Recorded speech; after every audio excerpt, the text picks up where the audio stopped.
Jojo. I am a freelance model, a YouTuber, and a dancer. I'm also a part-time worker just to sustain myself, but I actually went to the Philippines to pursue my entertainment career, but because of the pandemic, I decided to come back to California and work on my YouTube and grow as a YouTuber, grow as a social media influencer, because I do want to help people. I love entertaining people. I love performing and doing all of that good stuff. Not only did I live in the Philippines for almost a year, but I also lived in Korea for 3 years. So right now my short-term goal is to meet different kinds of people. Obviously it's hard to do that physically, but online I love to collaborate with people. So if you guys have any ideas, hit me up. So my long-term goal, or you could say my big vision, is to do what I love with my loved ones, to work as a team with like-minded people, to meet different kinds of people along the way, and we're doing things together. I strive and want to create a meaningful life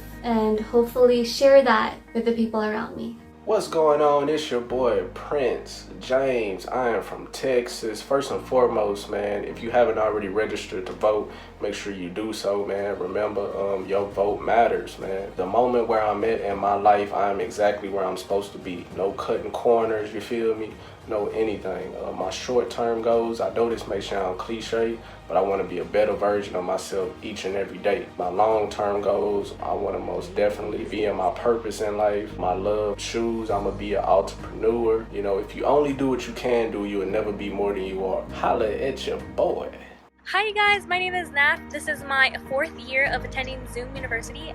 My short-term goal is to actually graduate from Zoom University in spring of 2021. Just spring of 2021, alright you guys?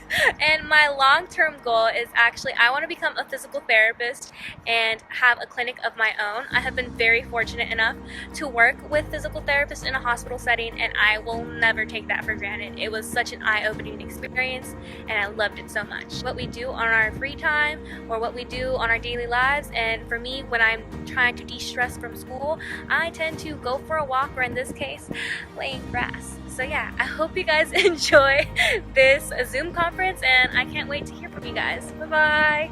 Hey, what's up? My name's Aziz. I'm a dancer slash vlogger. I'm also part of a dance group here in the Philippines called Rockwell. Sir.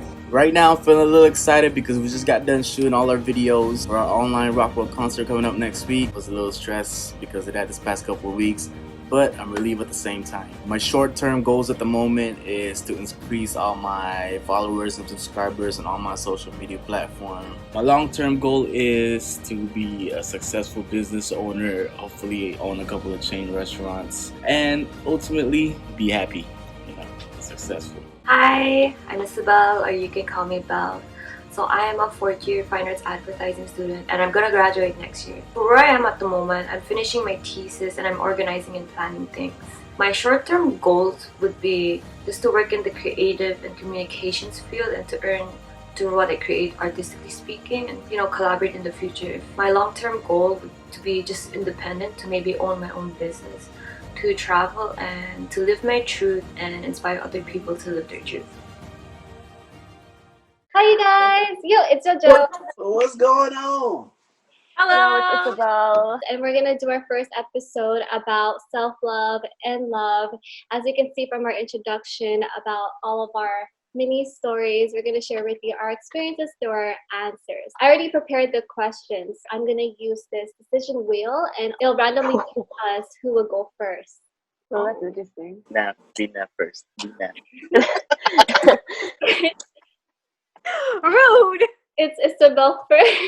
What? Let's go, You know what? Isabel. My intuition, I got a feeling I was gonna be first. I hate this. How does Okay. self-love affect relationships, and how important is it? How do you practice self-love? Wow! Take your time. Okay, I'm not gonna take my time, obviously, but like, It's for okay. me, self-love in general, I think it's kind of a give and receive basis. Like, you're a mirror to everyone you meet. So like self-love, you can't be happy in a relationship if you're not happy with yourself. I like partners. I don't like half-ners, meaning people who look for other people just to feel complete. Like when practicing self-love, I think you have to be confident on your own to be happy in a relationship first. Develop it over time with experiences by putting yourself out there. It's very similar to Isabel's answer where if we don't love ourselves first, we wouldn't know how to love another person. So it's once you're in a relationship with someone, whether that's with friends, with family, you do influence each other to the point that maybe at one point you may even forget yourself because you've been giving so much of yourself. You've been thinking so much about the other person. So the way that I do self-inner work or practice self-love is really contemplating, really think and really question myself. What do I really want in this life? What kind of person I want to become? Because the ideal person that you want in a relationship, you have to match that. You can't depend on another person to fulfill you. So when I saw this question, I automatically thought about the I Am a Legend, the Prince of Bel-Air King, Will Smith, when he was talking about Jada. And I actually looked up the quote. Will Smith, what he said about Jada Smith was that her happiness is not my responsibility. She should be happy and I should be happy individually. Then, when we come together and share our happiness, giving someone a responsibility to make you happy when you can't do it for yourself is selfish. So for me, I think it's 100% important to have that self-love. I think it varies on how people show self-love. The way I have self-love for myself is different to what Jojo or Aziz or Isabel can have. It varies, and it's kind of, for me personally, it's having that peace and having that pause moment. It has me feel like I stopped time. So for me, it's journaling, taking a walk, having myself out of the situation so I can just breathe. Happiness within yourself, it can go a long way with implementing that within a relationship. A lot of times we look at other people for happiness, basically fall backwards. Say if we don't love ourselves, you're going to be having expectations for our significant other. Self-love, it's a must-have. Just do the things that you love to do. Be true to yourself. And it's an everyday process. It's just discipline, really. It's hard to love yourself. Depending on, for example, you're around a lot of toxic people, their mindset affects you. Another way to affect energy, self-love, you got to surround yourself with right.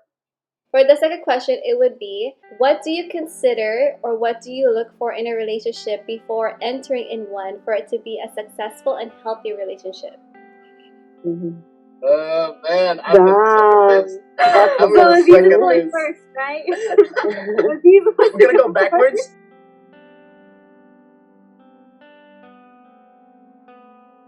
What creates a person is their whole story. So my answers comes from my experience. I realize what I look for is their ambition. How driven are they? Goal-oriented, goal-driven. If they have a passion for something, that is what attracts me to them. They have to be goal-oriented for sure, just like what you all said. People who are goal-oriented, they put purpose in their life, and that means they're probably going to live a happy life. So I want to be with a partner who strives to do something that makes them happy. And seeing them interested in something as equally as me and my passions. I want to see them happy by themselves, individually. If they're able to maintain that happiness for themselves, if anything was to happen, it's not them relying on me to give them happiness. They're already happy on their own. They already have something going for themselves. I'm just going to be that person that ends up growing with them, but in the sense that they're still their individual person and they have grown mentally in both emotional state, intellectual state as well. I don't want a person that just gives up on a relationship if something goes wrong or there's like a mini conflict. The willingness to adapt, the willingness to work things together no matter what happens.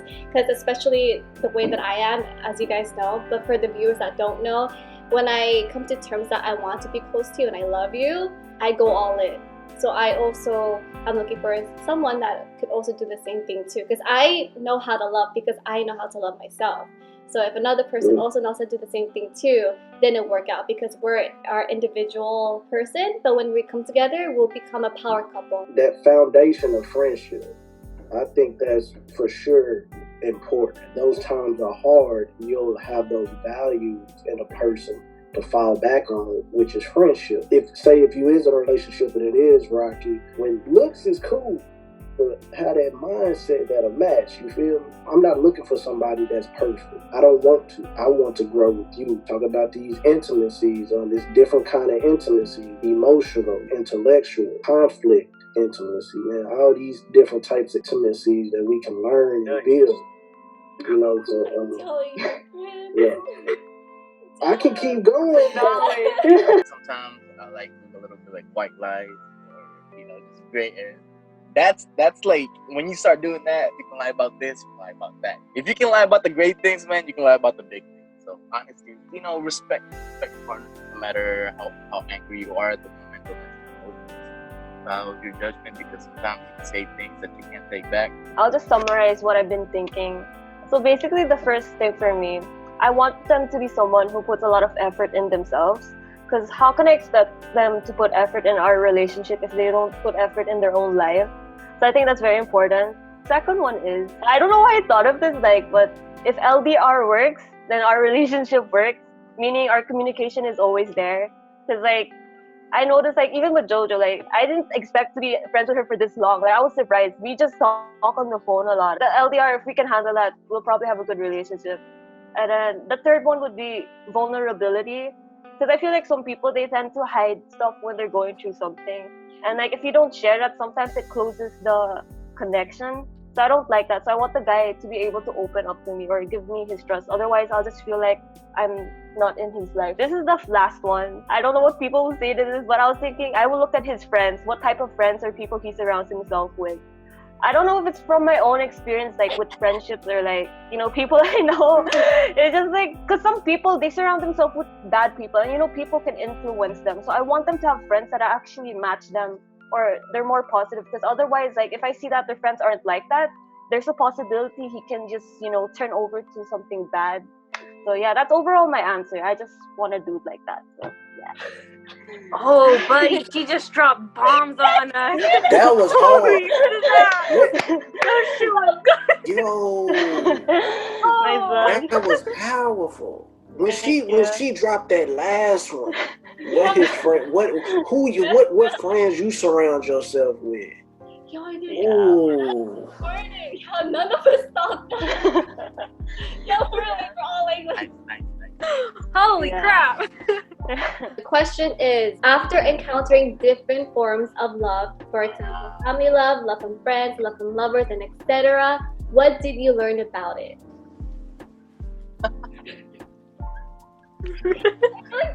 That's the question. I haven't learned anything because I'm obviously doing the same thing. Basically, what I learned from family and friends, people will give up on you. You have to wake up every single day and don't give up on yourself. Sometimes we tend to put expectations on family because that's family. We blood.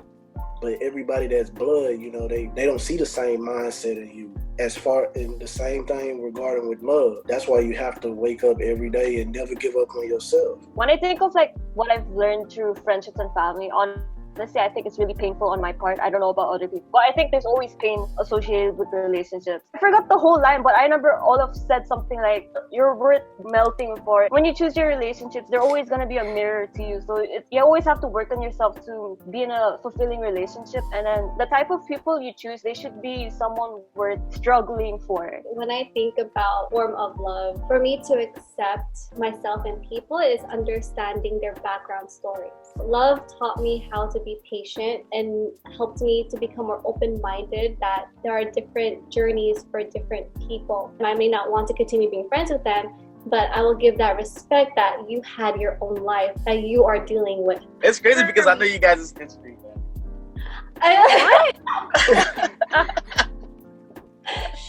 Shit, don't reveal anything. What I've learned from love is that love can be a double-edged sword.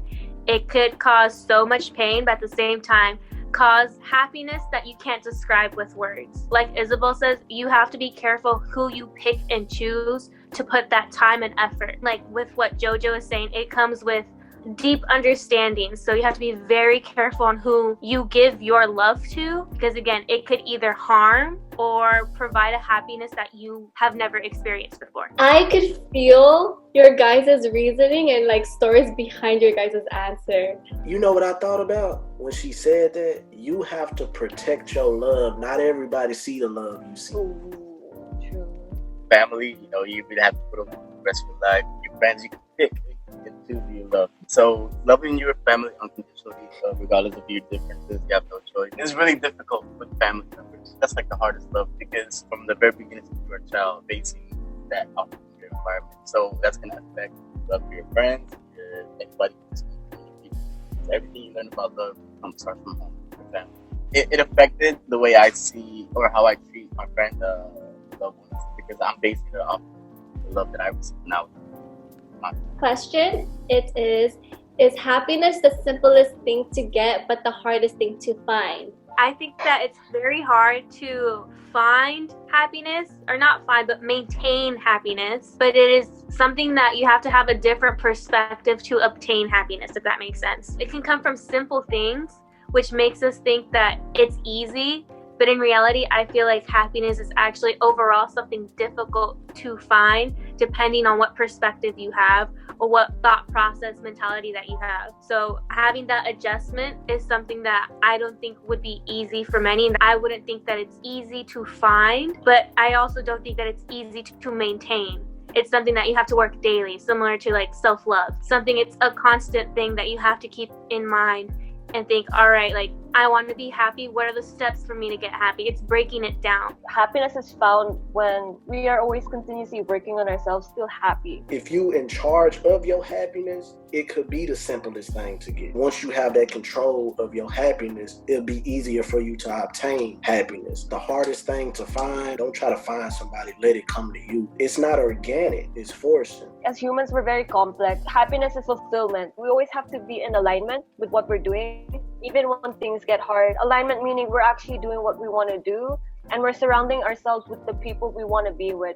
So it's a matter of being true to yourself. I find happiness in being true to yourself. The adults I've encountered in my life, I realized they stop working on themselves or stop working on what they want to do when they're older, and they always settle for something. They've been sad because they just settled. Happiness is a state of mind. Happiness is always around us if you have the eye for it. You like awoke and you see happiness. There's so much negativity in this world. It's so easy to see where the happiness can get over the bad stuff. Maintaining that happiness, you have control of that within yourself to find happiness. For example, whenever you meet people, you just do nice things for them. Don't expect anything in return. If you expect something in return, that's not genuine. Doing it because you want something in return. Like what Isabel said, we are complex beings. There are different aspects that gives us happiness. It's not just from one form, from one area.